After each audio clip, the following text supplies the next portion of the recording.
అంటే మీరేం రాసినారు ఆ రోజు లెటరు? మీరు రాసిన లెటర్ ప్రకారం ఎప్పుడు 2023 జూలై 27 2023లో ఇదంతా తప్పు, స్పెషల్ మార్జిన్ తప్పు, మీరు అప్పు చేయడం తప్పు, RBI, Bombay stock exchange, security and exchange board of India మీరందరూ కూడా దీన్ని వెంటనే ఆపేసేయండి, ఎక్కడే కానీ రాష్ట్రానికి ఏది పుట్టకూడదని చెప్పి ఆపేయండి. మళ్ళీ ఈరోజు మీరు ఒక గొప్ప ఇంపార్టెంట్ రాజ్యాంగ పోస్టులో ఉన్నారు అంటే మర్చిపోయినారండి.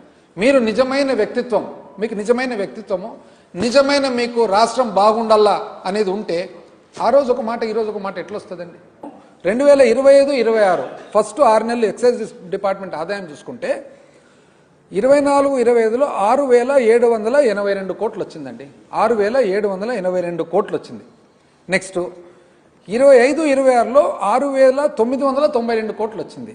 అంటే ఎంత? మార్జినల్గా పెరగక 3% పెరిగింది.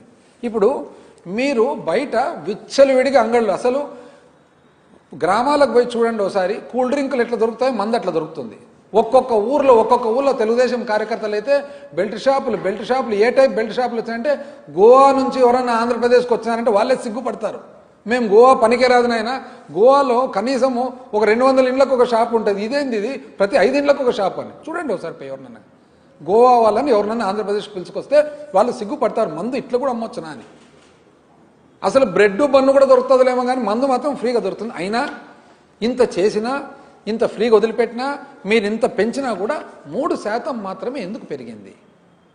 10% మినిమం పెరగాల్సినది ఆదాయం ఎందుకు 3 పెరిగిందంటే డబ్బులు ఎక్కడికి పోతున్నట్లు, ఎవరి చేతికి పోతున్నట్లు డబ్బులు? అంటే అది డూప్లికేట్ మందు వస్తుందా, దొంగ మందు వస్తుందా, ఇంకొకరి చేతికి పోతుందా, ఎట్లా అది?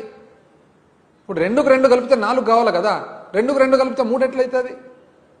ఇది కాక అసలు నిజం చెప్పాలంటే ఒకసారి బాగా ఆలోచన చేద్దాం. మాట్లాడితే ఎక్సైజ్ కాబట్టి కుంభకోణం అన్నారు కదా. ఇప్పుడు ఒక ప్రశ్న, అసలు సిండికేట్ కడితే స్కామా, ప్రభుత్వమే దుకాణాలు నడిపితే స్కామా? ఇప్పుడు మొత్తం ప్రైవేట్ దుకాణాలు, అప్పుడు ప్రభుత్వం అమ్మింది. జనరల్గా ప్రభుత్వం అమ్మితే స్కామ్ అవుతుందా, ప్రైవేట్ వ్యక్తి అమ్మితే స్కామ్ అవుతుందా? ఎక్కడైనా కానీ ప్రభుత్వం అమ్మితే స్కామ్ ఎట్లా అవుతుందండి?